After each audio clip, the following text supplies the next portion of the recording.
So let's go with Module 5, Exploring Data with No Code.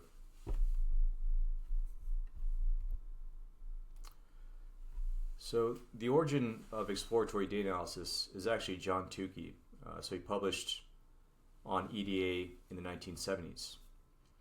And so he presented different plots with summary statistics for understanding or getting a deeper understanding of data. When we think of EDA, though, our mind naturally goes to data visualization, right? We think of charts, and there's actually a whole field dedicated to data visualization and best practices within that. But you can see here there's a nice summary. This is put together by Andrew Abela, and again, it's kind of similar to a decision tree, right? Based on what you're trying to show, what your objective is, and also the type of data that you have. Additionally, do you have just one variable? Do you have two variables? So it kind of shows you a path for which you can take. Also as a time series, and it's actually very helpful to be able to see sort of the different summaries that you can put together. And obviously, the non-graphical is important as well, right? Non-graphical is important as well. But there's actually a group that put together an interactive version of this.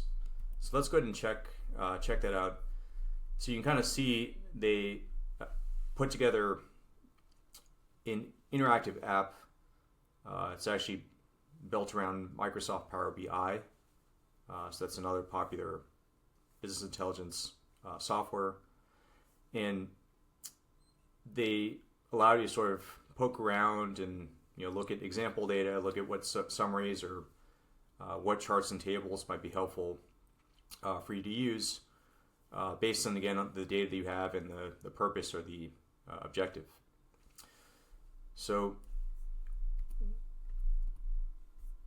there's various options for no code. And you can see there Microsoft at the top right, as well as Tableau there, or we're now under Salesforce, and some other options as well. But these are the different players that are in the business intelligence market or software market. And there's this famous Magic Quadrant put together by Gartner, and they kind of sort of split the players in the market. So you can kind of see the leaders up there, Microsoft and Salesforce or Tableau. And there's other options, right? There's sort of even some challengers, right? So Domo is another visualization software that you can use for BI work. So we'll explore actually several different options as part of this module, including one that's Google-based or cloud-based through Google as well. But let's go into our data set that we're actually going to play with. So I wanted to make this, part of this training or instruction interesting, right? Interesting, fun, and I wanted it to be something that we're familiar with and maybe something we enjoy, right? So I'm a big Shark Tank fan. I have watched many of the seasons, maybe all of them. So I think it's very interesting to watch and see. And you can sort of think about it as, okay, well, if I had data on the different pitches, right? Different pitches throughout the seasons. And I think it's interesting they have on the marketing image ideas are taking flight, right? So this is what I'm leaning to, is if you had data on these different seasons and the pitches associated with those seasons, so individual pitches, what would you study if you had data on those individual pitches? So in an earlier module, I talked about conjectures and conjectures leading towards a hypothesis.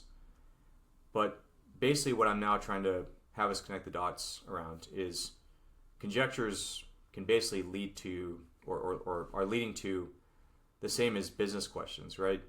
So if we ask business questions or have business questions that we've developed, or we have a business problem that we're trying to study or use data to study, we are basically developing a conjecture or informed hunch initially, right? Initially. So I've already given you the context. So you're potentially going to get access to pitch data, and you can start thinking in your mind what potential factors, relationships, patterns, other insights that you can develop or test using that pitch data. So I'll give you sort of a couple seconds here, or just pause to sort of think about in your mind, if I had Shark Tank data, what would I study or what would I want to study based on that context?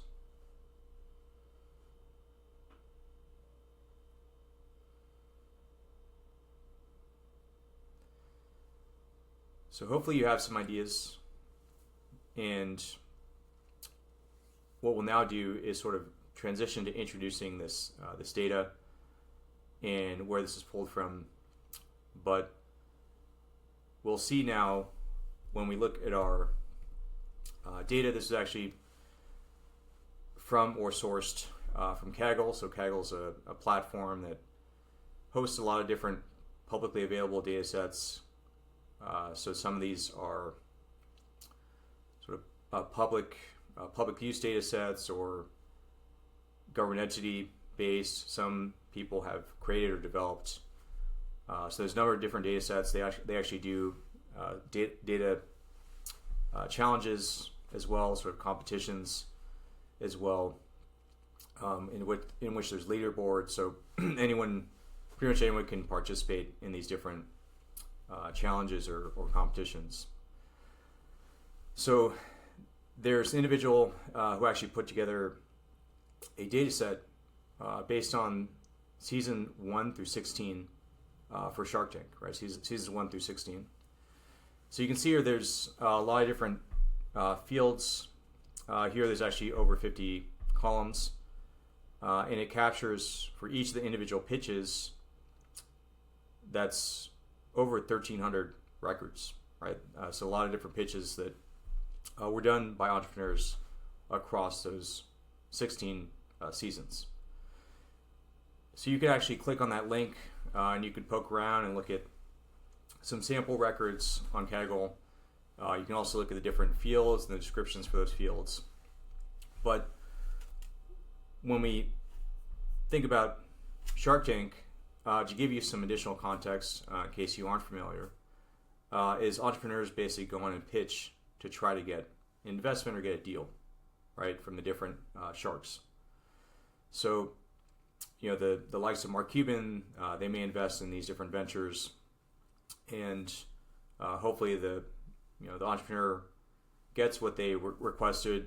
Sometimes we'll see that they'll get less. Sometimes we'll see they'll get actually more or undervalued. But that's the context there. So you can start again, sort of translating your initial thoughts, your initial ideas on what you might study.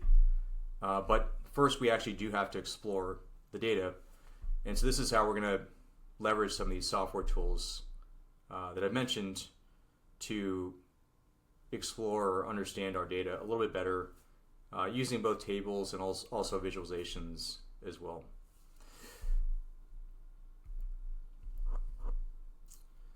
So here are the options that we'll consider.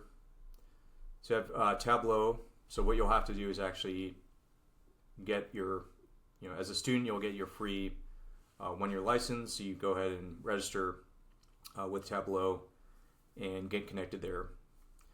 But another option, and the reason I provide this option is because Google is now, as part of their cloud platform offerings, they now essentially allow you to do data analysis on the cloud using a spreadsheet very similar to Excel or Google Sheets, in which it's actually linked to where your data is housed, right? So your data is housed on what's called Google BigQuery. So you can run queries or SQL queries. You can connect directly to it and use Tableau, or you can actually use what's called connected sheets. So it does actually require a project on Google for billing purposes, and then you can add different users, you can upload data to that project, and I'll actually show you what that looks like once it's already uploaded. But we'll actually kind of leverage even our spreadsheet skills that many of us have probably adapted by using Excel over the years or in our respective positions. So that would be end of Module 5.